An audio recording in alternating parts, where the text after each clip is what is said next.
Hello and welcome to another episode of No Such Thing as a Fish, a weekly podcast coming to you from the QI offices in Covent Garden. My name is Dan Schreiber, and I am sitting here with Andrew Hunter-Murray, Anna Chazinski, and James Harkin. And once again, we have gathered round the microphones with our 4 favorite facts from the last 7 days. And in no particular order, here we go. Starting with you, Andy. My fact is that it's very hard for scientists to spot armadillos having sex because armadillos have sex while running. Yeah. I mean, how fast do they run? Too fast to see them. Too fast to see. They would show up on film and in photos. Right. But it's just a mating habit that they have. So whenever the armadillo female is in heat, males start chasing her, but then she starts running away. So it's all a matter of the fastest armadillo who can catch up with her. But she doesn't stop running when he's caught up. What? So they engage in sex passing a baton on to a kind of baton. It's a disgusting baton. Dan, in relays, did you used to hold on to the baton all the way around? No, but he used to hold on to the penis of the guy in front of him. Well, we got there quite quickly, didn't we? Yeah, and it's amazing because they look like little battery-operated toys because the female's just running along and you can't really see their legs moving, and the male mounts the female, but he then has to run along only on his hind legs while he's mounted her. Yeah, like a wheelbarrow race kind of thing. Yeah. God, your sports day must have been awful. Is this all armadillos? Because there's quite a lot of different types in there. I am not sure. This was only observed in one species, so I don't think we can say for sure. Or I certainly can't. Do you know? Is it the 9? Which one? I think it's the 9. The 9. Oh, the 9. It's amazing. They got such boring names, but they sound like golf irons, don't they? Like the 9 or the 3. I mean, the full name is the 9-banded armadillo. To be fair, I'm not sure anyone's ever called it the 9 before, but henceforth. Oh, I really hope it's the 9. I'm going to check though. Sure. Go for it. But yeah, presumably they don't massively like it because they generally don't like each other, do they, armadillos? They're very solitary, right? That's true. Yeah, because the female armadillos are always kind of, I was going to say beating off, but they're trying to get the male away, aren't they? Yeah. Most of the time, until they're on heat, and then they kind of accept it a little bit. Yeah. Although they're running away. That's true. It is a bit like the Benny Hill show. Yes, yeah. So the 9-banded armadillo, if that's who we are talking about. The 9, yeah. Don't always have 9. Do they not? No. Sometimes have 7 or 11. I think that's just a mean average that they have. That is a mean average you got there. It's the 6. No! I'm sorry. This is the 6-banded armadillo. Right. Okay. Yeah. Is that because the one you generally hear about is the 9-banded, isn't it? Which is the one that lives in that's the one when people talk about armadillos, it tends to be the 9-banded armadillo because that's the only one that lives in North America. It's true. And then although maybe we could talk about 9-banded armadillos. the one that kind of goes into a ball is the 3-banded armadillo, or the 3 as we call it. The 3. Yeah, there are 20 species of armadillo and only 2 can roll themselves up. Yeah. Yeah. What a swizz. Indeed. Have you guys, my favourite armadillo, and this is the armadillo I mainly read into, is the... Which one is it, guys? Oh, is it the 3, the 5, the 9? Is the 29. No, my favourite armadillo is the pink fairy armadillo. And they are so amazing. Get up a picture of a pink fairy armadillo while you're listening to the rest of this and for the rest of your life. They're the cutest thing I've ever seen. So they're the smallest kind. They're 6 inches long. They've got a pink shell, this little pink shell, like baby pink, a fluffy white belly, and they're just so cute. And they've got these massive front claws, which are almost a bit grotesque because they're only for digging. So they can't really walk properly. They can only dig. But they can bury themselves in a couple of seconds. So if something comes along, their shells are actually useless. In most armadillos, they're not very good protection, the shells. Really? But they just bury themselves immediately. And yeah, they are so cute. And they're really fluffy. They sound like Pokemon. Yeah. They've got fluffy belly. They are a bit like Pokemon. They're very soft-shelled. And their shell is pink because they use it for thermoregulation. So they can pump loads of blood to it. Really? And that just gets rid of all the excess heat in their body. Right. Yeah. And they've got a bum plate. Yes. When they're digging. When they're digging through the earth, they have a little bum plate which just compacts all the earth behind them. So that means that it creates like a really strong burrow, doesn't it? Yeah. And also it means that they get the earth out of their face so they can breathe. It's got a square bum, basically. Right. And it bumps up against the earth to compact it, like you would with a spade if you bashed a spade on earth. Yeah. And the opposite of that, have we ever talked about the Glyptodon, which was the prehistoric armadillo, which was so big that humans used its shells for shelters? Whoa! So we lived inside the shell. Oh my which is God. pretty amazing. And it had it was about the size of a car. What? And it had like a club tail that it would bash humans with. My lord. Yeah, no, I would do that as well if someone was living inside my shell. I think do you think they took the armadillo out first?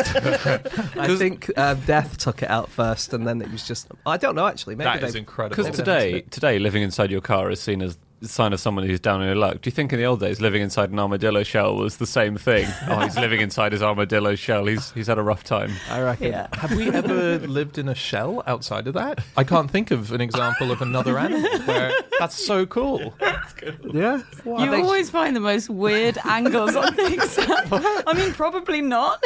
Wow, the first instance of humans living in shells. It's so cool. Yeah. it is. Can I take us back to the 9 for a second? Oh, yeah. Yeah. So they have a really interesting... this is just... I was looking into the sex life of the armadillo off the back of your fact, Andy. And so the 9 has quadruplets every single time. Oh. Every single time they have a baby. So the baby basically splits a single fertilized egg, but it splits it so that they're effectively clones of each other. Yeah. And but every single time. Loads of them do it. Loads. In fact, I think most armadillos might have quadruplets every time. Wow. Yeah. It's bizarre. But because they're identical, it's to prevent inbreeding, is that right? Or prevent incest and accidental... But how would that incest. prevent it if they're all... Well, identical? if all 4 quads that you have are males, then right, they won't sorry. be able to interbreed with each Got other it, at got least. it. Yeah. The 9-banded is the state small mammal of Texas. Is it? What's a large one? It's I didn't write it down. It does have one. I think it's a kind of deer or something. Okay. So there's a state small mammal of Texas. There's a state large mammal. There's a state flying mammal, which is a kind of bat, and there's also a state whelk. Yeah. I didn't even know there was more than one kind of whelk. Everyone's state whelk is the same.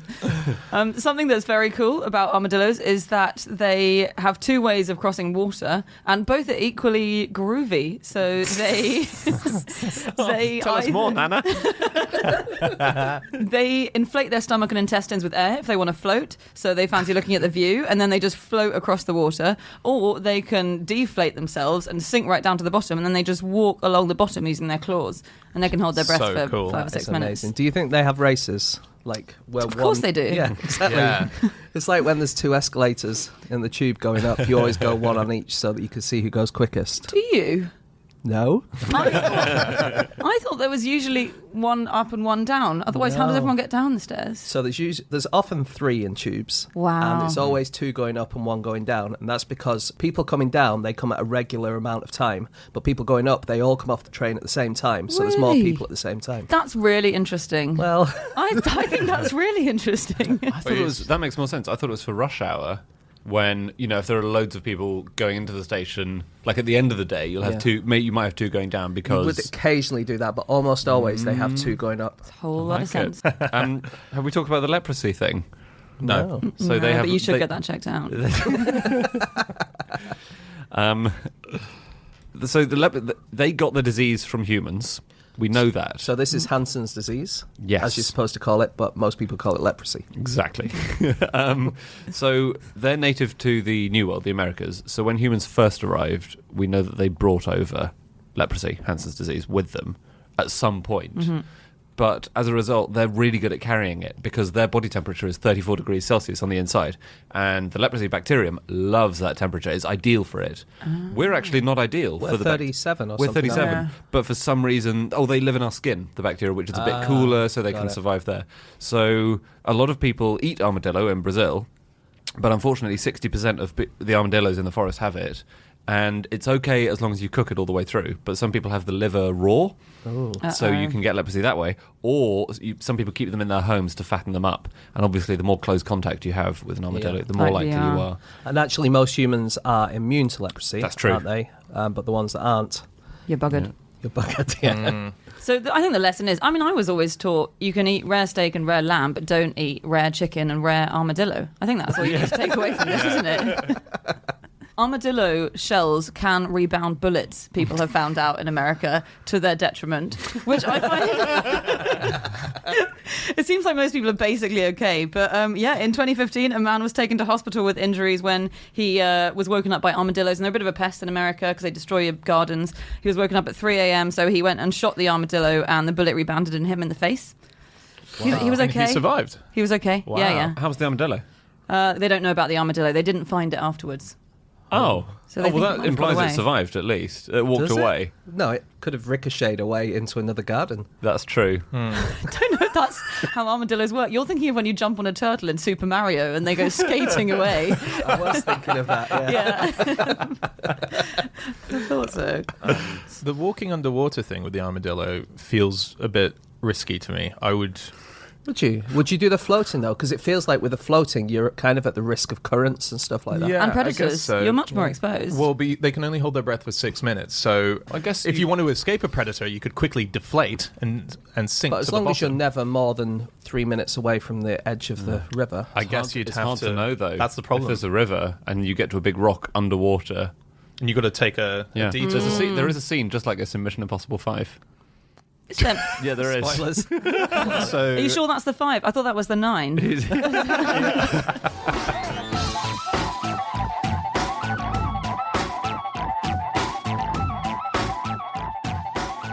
Okay, it is time for fact number 2, and that is James. Okay, my fact this week is that the Korowai people of New Guinea put grubs in their ears to eat their earwax. So Very cool. great. And then what do they put in their ear to eat the grubs? A cow. Do they put... That's going right to the end of Yeah, I just thought we didn't have time to do the whole rhyme. So yeah, this is a thing. These are a tribe from New Guinea. There's lots of interesting stuff about them, but one thing that a lot of people learned in the last year or so was there was a TV show on BBC Two called My Year with the Tribe, and presenter Will Millard let a grub crawl into his ear and eat his earwax in this documentary, which everyone thought was a bit weird. Yeah. Even didn't the tribe persons, didn't the Korowai tribesmen say at the time, the elders used to do this, we don't really do it anymore, so we've forgotten how it's done. But shove it in and see what happens.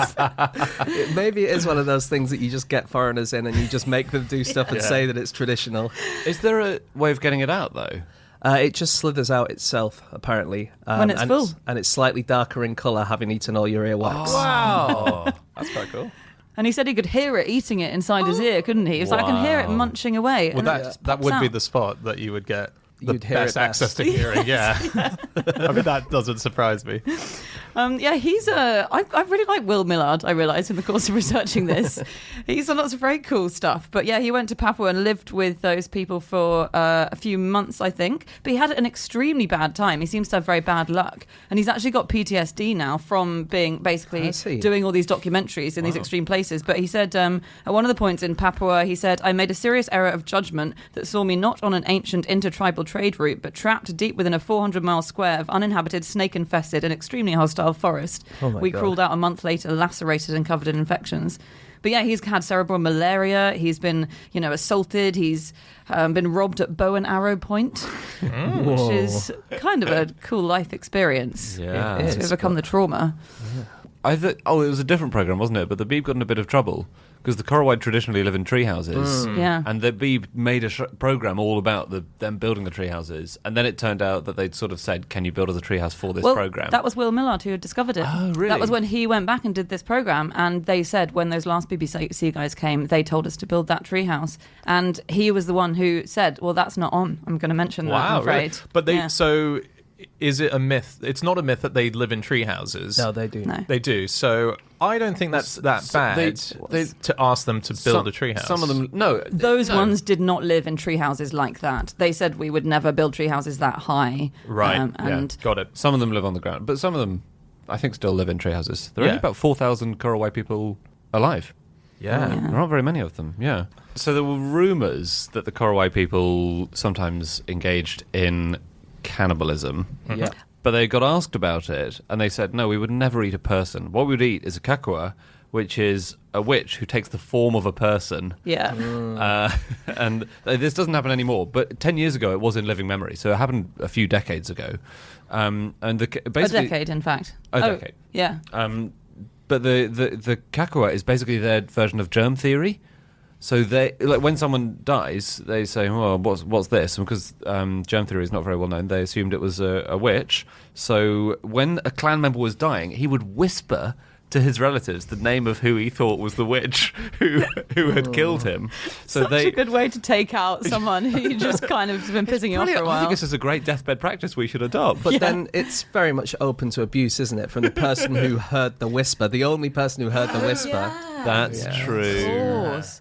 But this is, I mean, I think there are quite a lot of Korowai spread around in different groups of Korowai. And there was a guy, Paul Raphael, who famously went there in 2006, and he went very deep in. And he met one who was still a famous Kakua killer, who showed him a skull and stuff and ate the skull in front of him. And yeah, so who knows? Apparently it tastes like, he asked what human flesh tastes like, and it tastes like cassowary, in case anyone wondered. So now you can picture it.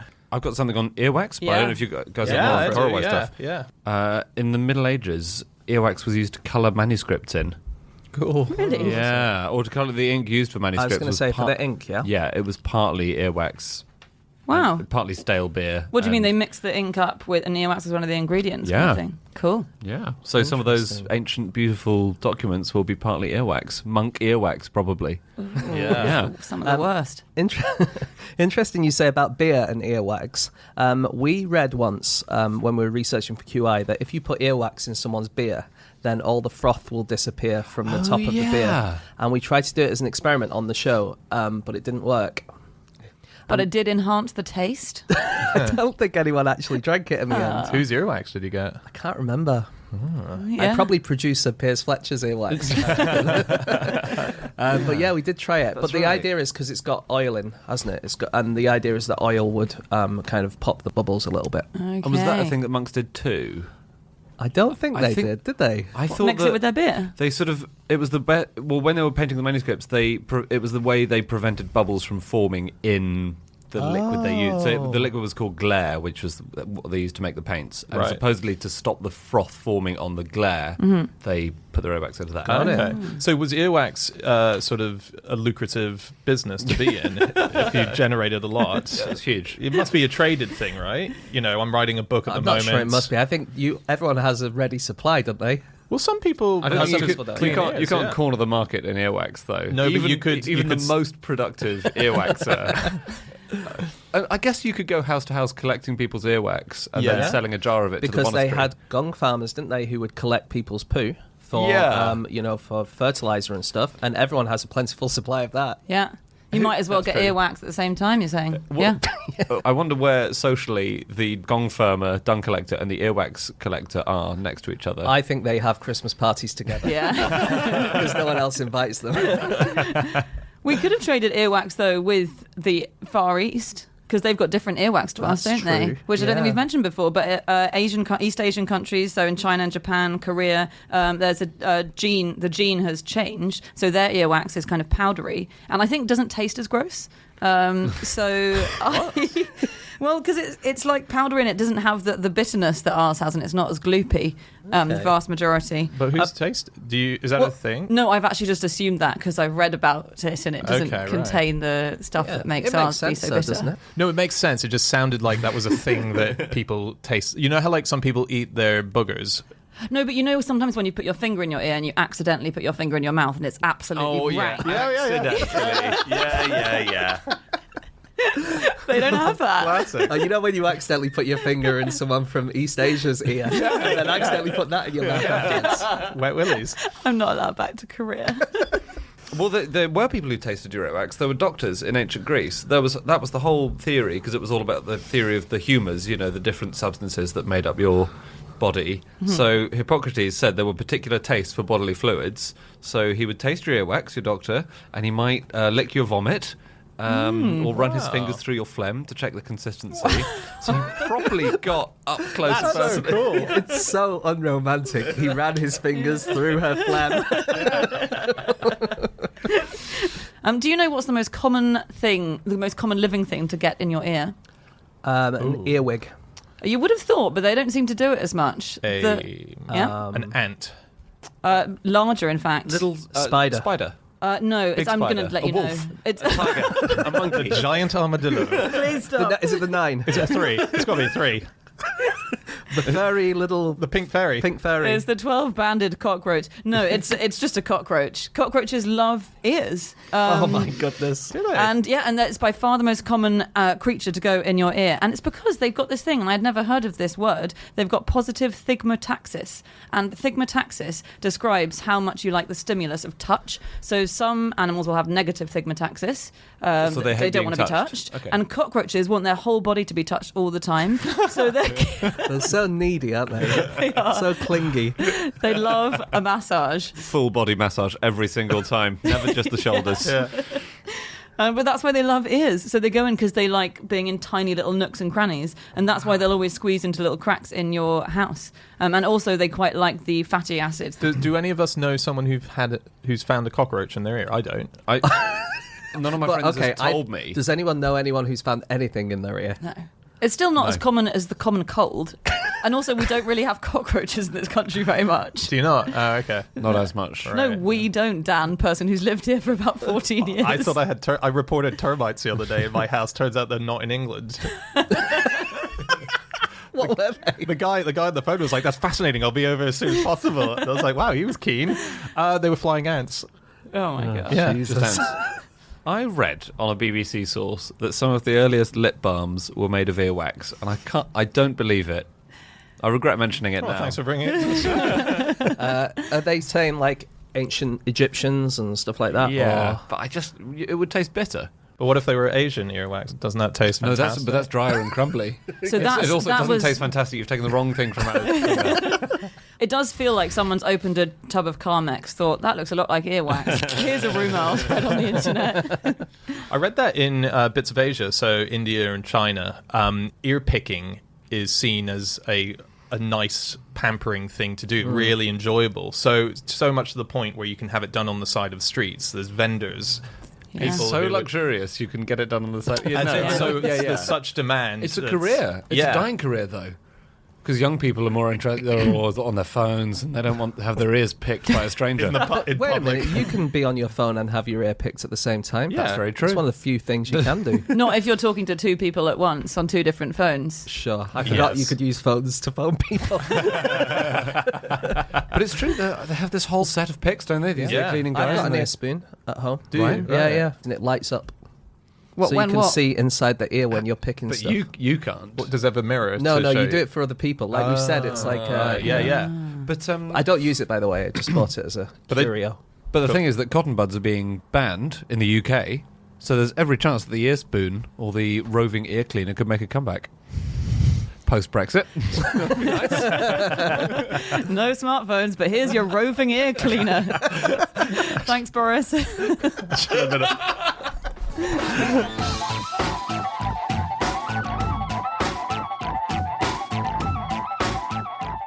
Okay, it is time for fact number 3, and that is my fact. My fact this week is that the biggest single biomedical laboratory in Europe, designed to encourage scientists to chat more to each other, is so noisy that scientists are actually complaining it's too hard to concentrate. This is an amazing building that's up in London. It's in the Euston area, and it's ginormous. It's 1,250 people work there. They're collaborating from different fields of medicine. And it's the Francis Crick Institute, isn't it? That's right. It's called Yeah. the Francis Crick Institute, or its nickname. So it's run, the head of it is Sir Paul Nurse, who is a Nobel Prize winning scientist. So its nickname is Sir Paul's Cathedral, which is quite a cool name. Yeah. Yeah. And he had influence over the design, didn't he? And he said that he wanted the atmosphere to encourage a gentle sort of anarchy.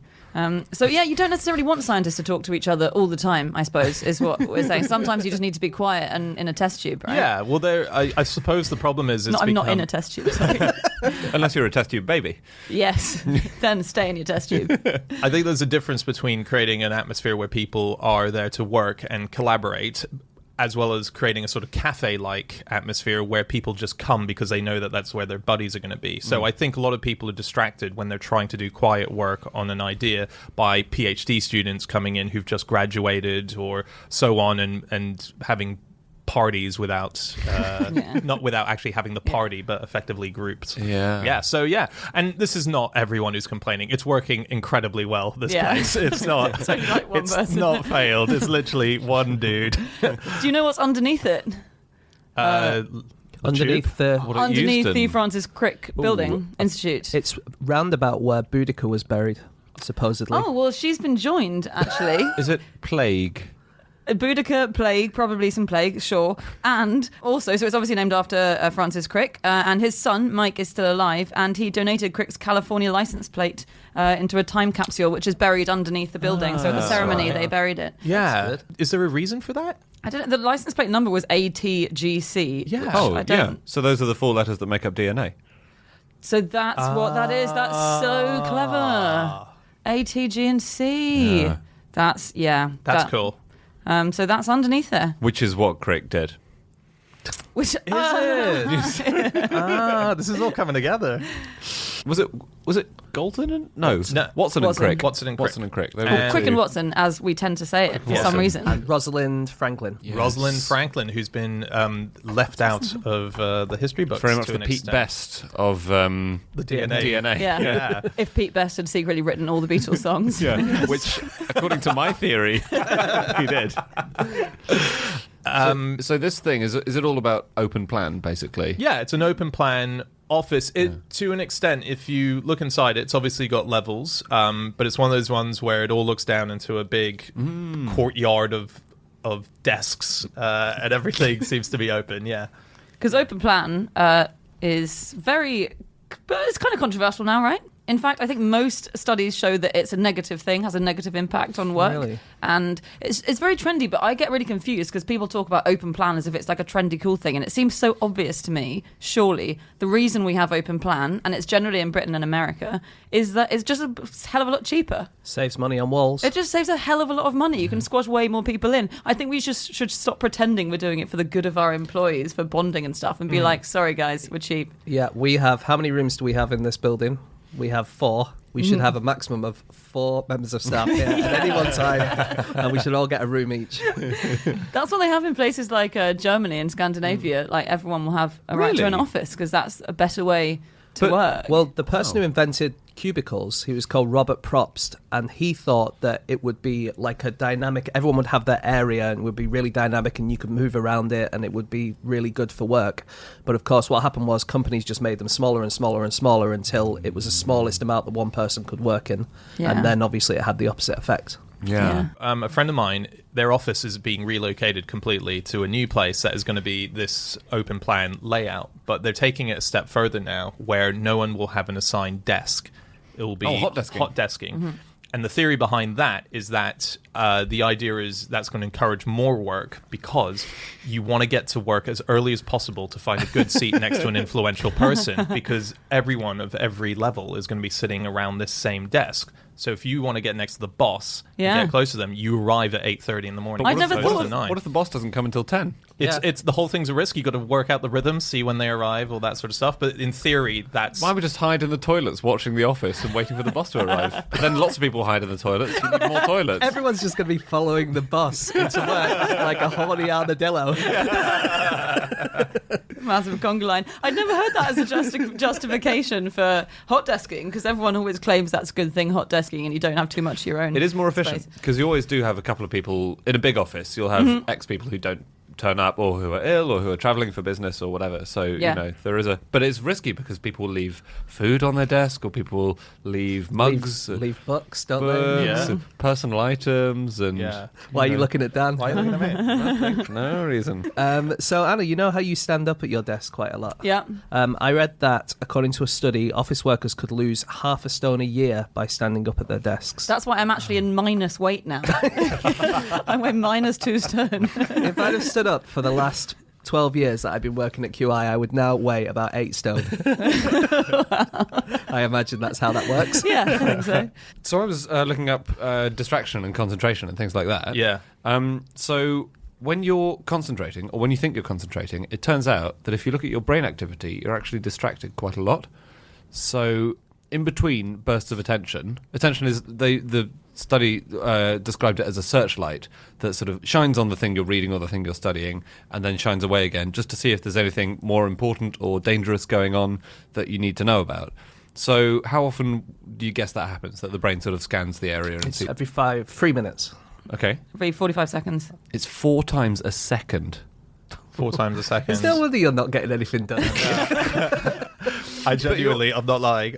I totally phased out while you were explaining. Brilliant. Genuinely. To be fair, he was scanning for danger. 4 times a second? No, it's not. Yes. I'm and just not doing your that. brain basically alters your perception to make you think it's a constant movie of you just focusing on one thing. 4 times a second, your brain sort of temporarily takes its attention away. But Scans you just wouldn't get for anything information. done.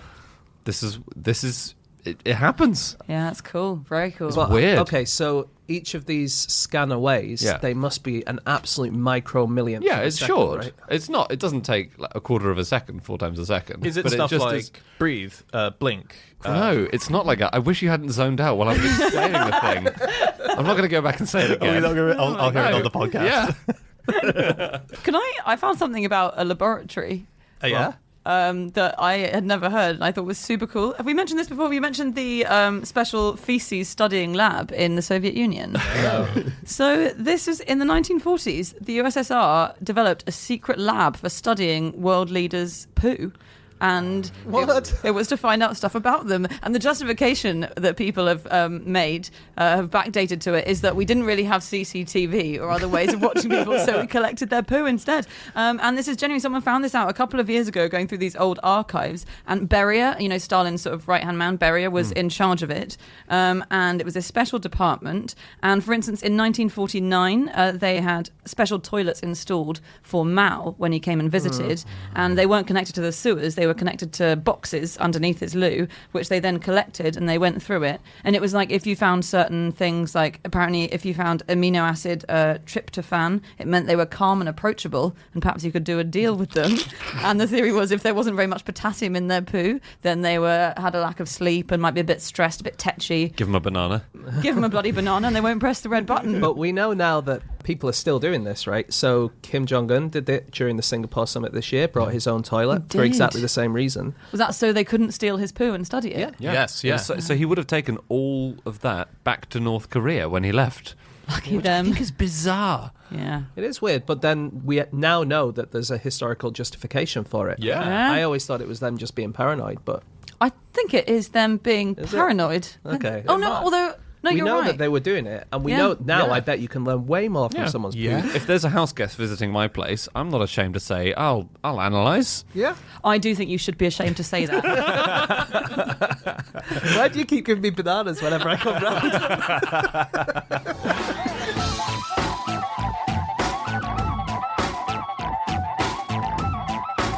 Okay, it's time for our final fact of the show, and that is Chazinski. My fact this week is that the largest sunflower farm in Ontario has been forced to shut because so many people were taking selfies there. Amazing. And this is a really funny story. It's from this summer, and the farm is called Bogle Seeds Farm. It's in a place called Hamilton, and it's absolutely massive. They've got 1.6 million sunflower plants over 68 acres, and they thought it would be quite a good idea, make a bit of extra cash, charge people some dollars by saying, you can come here, park up in this little car park we've got, take a selfie, here you go. And it went mad. They were completely swamped. Thousands and thousands of people came. There was 4 kilometres of stationary traffic backed up on the road leading there. There was a 300-car parking lot, and any one time there were 7,000 cars trying to park in it. And it just turned into complete chaos. They trashed the place.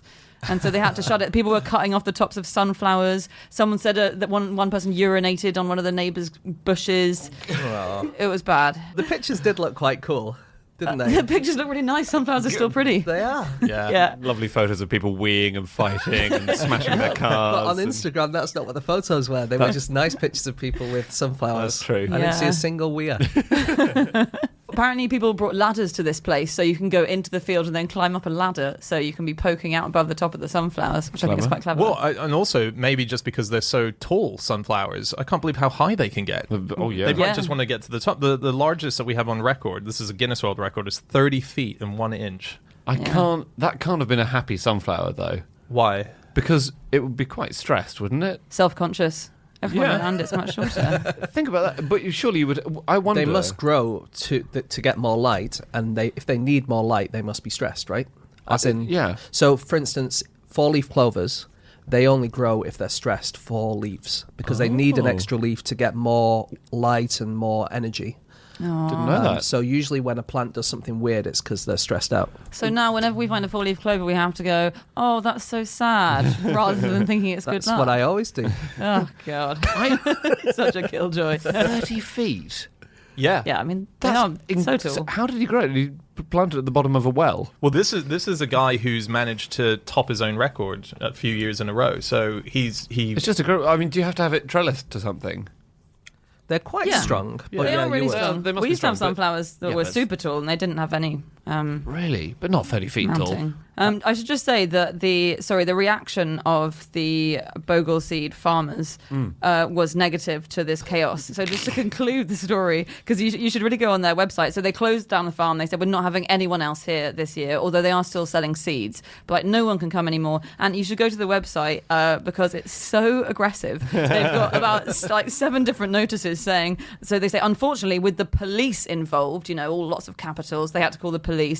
We've had to close the photo opportunities due to traffic jams, etc. There's a big one of those running banners that you get on slightly mad people's websites. That's like in capital letters, closed for the season. Wow. I mean, they sort of asked people to come, yeah, and then lots of people came. they didn't know how popular they'd be. It's not the people's fault for coming. It's not any individual person's fault. It's that the that- individual urinator in the bushes Yeah. fault, isn't it? And Well, the they- people who are cutting tops off. Yeah, I think I can blame those people. and they do say now they've still got people coming who will like swear and abuse them and say, "No, I've driven 4 hours to get here. You've got to let me take a Check the photo." website before you go. Check the website, guys. Yeah. So sunflowers are massive in Russia, in Yep. every sense of the word. Oh, okay. But so they're from America originally, sunflowers, and then they were brought over to Europe. And in the 18th century, they were really popular in Russia because you were banned from consuming oil during Lent, but you weren't banned from consuming sunflower oil. Loophole. Ha, because they Yeah. didn't know it existed, They basically, didn't know did it they, when they existed. wrote the rules? Yeah. Yeah. So it's just an absolute get around, and you could use the oil for food or for light or for whatever it might be. Yeah. So the Russians used to have massive sunflower fields. Well, they still Still do. do. The 2 biggest producers of sunflower oil are Russia and Ukraine, which means that tensions between those 2 countries have affected the world's supply of sunflower oil. really? Oh wow, really? Yeah. God, I didn't know how I felt about that battle, but now I'm really anti, because sunflower oil is a useful thing to have around, isn't it? There's an amazing thing about the fact that sunflowers are used in nuclear apocalyptic sites, basically. So Fukushima, for example. Right. Part of the process of trying to clear it of radiation was to plant millions and millions of sunflowers because they soak up the radiation. And this was a thing that was employed in Chernobyl as well. Really? Yeah. Yeah. They did, lots of planting. And it's many different flowers and field mustard. And I must admit, I read that and I thought it probably wasn't true because it's the obvious thing to put in, isn't it? Sunflowers, it's light, it's energy. It feels like a kind of a folk remedy to that, doesn't it? Yes. But then it's 100% No, true, they have, isn't it? yeah, they have studied the it. hyperaccumulators, which Yeah. take up heavy metals from soil. Do you know who's a big fan of sunflowers? Huge fan. give us a clue. My wife. Really? Yep. That wasn't going to be... Well, it's someone very similar to your wife, actually. His I've got to be mother-in-law? careful here. No, it's Osama bin Laden. Oh. I've always thought she reminds me a bit... She's tall. Yeah, exactly. She's got a beard. Long She hates beard. America. Yeah, he had a passion for them, apparently, according to his wife. He loved growing... He always grew them. He loved growing the biggest sunflowers in his village. Do you know what's ironic about sunflowers? Osama bin Laden loved them. Is it that they come out at night? Oh, that's good. What? Where do they hide? No, I'm guessing. Oh, right. That would be ironic if there's sunflowers and they It come would. out at night. They hate the sun. They love the sun. They follow fear it it. around all over the place. None of that. No, it's that they're the only flower with the word flower in their name, but they're not a flower. What? They're not a flower. No. Good. My head just got blown. They are they? are thousands of flowers. So they are.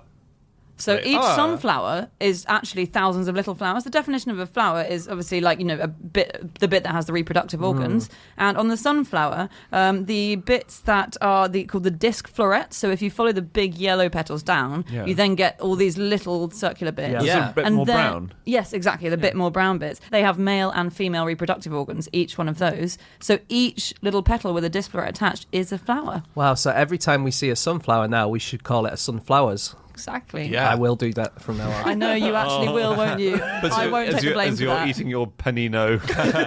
What technically then is it?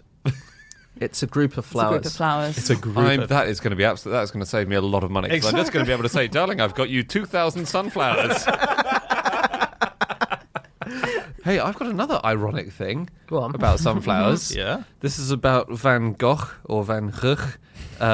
So he never sold any of his sunflower portraits. I think he painted about 11, and he never sold a single one in his lifetime. And yet now, the one that the National Gallery in London has one, and they sell more postcards of that than of any other picture they've got. When you go to the National Gallery, they say no taking photos. But actually, since 2014, they've lifted the ban on selfies and taking photos because they realized they just couldn't regulate it. Right. So if they saw someone with a phone out, most people, they couldn't tell if they were Googling something, texting, or whether or not they were about to use it to take a sneaky photo.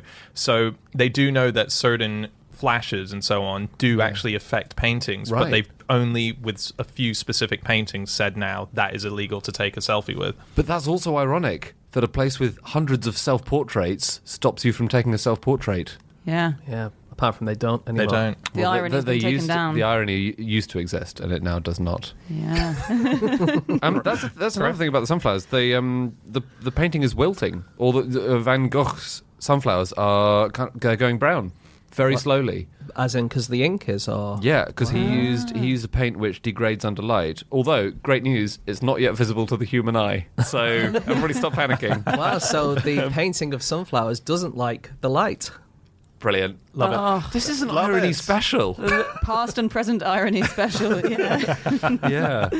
So they've analysed the chemicals and they know which, because they use different pigments for different bits of the painting, and one of the pigments is going to steadily get browner. Really? Yeah. Well, that's fitting, isn't it? Because they all die eventually, as do we all. And I think that's the point he was trying to make when he used that chemical. Yep. He was another man with great foresight. Do you know the optimal distance at which to take a photo of your face? Is it arm's length? Sadly, it's not. So that's why everyone looks hideous in selfies and they should all stop doing them. So 5 feet is the best distance for a portrait. That's the length that doesn't distort your facial features. Well, you know what that is? About the length of an arm's length and a selfie stick. Yeah. It's about the length of a giant armadillo. Yeah, but selfie sticks are more easily gotten. Well, I wouldn't hate someone carrying around a giant armadillo quite as much, though. I think Hang on. if all the tourists in Covent Garden were walking around with giant armadillos, you would soon get sick of it. You're right. But no, selfies make your face look 30% fatter, 30% wider than it is, don't they? Because they're too close up. So. Right. So Kim Kardashian, Yeah. she takes a lot of selfies, Yeah. and she seems to look normal in them. Does she have an extremely thin face in real life? Yeah. I don't know. Looks like a freak. Yeah. Oh, right. Actually, weirdly, Fenella was showing me last night a picture of Kim Kardashian when she was 14 versus now to show the facial difference. And she looks like she's had a lot of the work done that would make a she's selfie look great. professional person who needs to look good. I'm not surprised. Oh, Are you yeah. suggesting that Kim Kardashian has Yeah. had work done? I can't tell you how thrilled I am. This podcast has ended up with us discussing Kim Kardashian's potential plastic surgery. So I got another Kim Kardashian fact Oh, here. And that is that she's been warned by doctors to stop taking selfies after a painful wrist injury. Wow. Oh, he genuinely had one. Apparently, she's got RSI because she's taken so many selfies. Really? Yeah. Doesn't she have any mates who will take a photo of her? No, it's a selfie. You got to do a... Well, you can just call it a photograph. We've got a word for the other one as well. No. It's all about the angles. It's all... She released a book called Selfie, which was literally 500 selfies.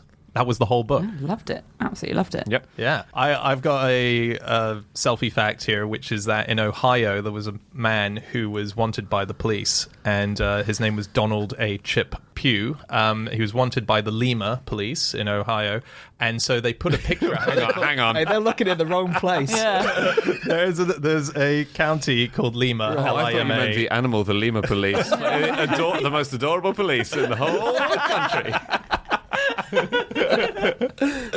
Yeah, so they released a photo of him, which they said, "Have you seen this guy? Please get in contact." And someone who got in contact was Donald himself, who did not like the photo that they were using. So he sent them an updated selfie of him sitting in a car with sunglasses on, looking like he's cool. And they ended up using that photo as well, sending a message saying, "This photo was sent to us by Mr. Pugh himself.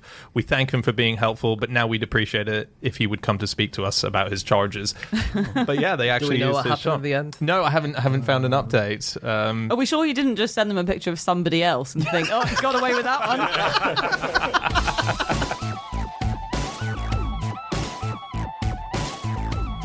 Okay, that's it. That is all of our facts. Thank you so much for listening. If you'd like to get in contact with any of us about the things that we have said over the course of this podcast, we can be found on our Twitter accounts. I'm on @Schreiberland, James, @James Harkin, Andy, @AndrewHunterM, and Chazinski. You can email podcast@qi.com. Yep, or you can go to our group account, which is @NoSuchThing, our Facebook page, which is No Such Thing as a Fish, or our website, NoSuchThingAsAFish.com. So on there we have all of our previous episodes. We have links to any upcoming tours that we're doing. You can get tickets through there. You can listen to all the previous episodes, and we also have this behind-the-scenes documentary we made, Behind the Gill. So we are going on tour again. If you want to see what it looks like when we're on tour, the behind-the-scenes stuff as well as some of the front-of-stage stuff, it'll give you an idea of what it's like. So go download that.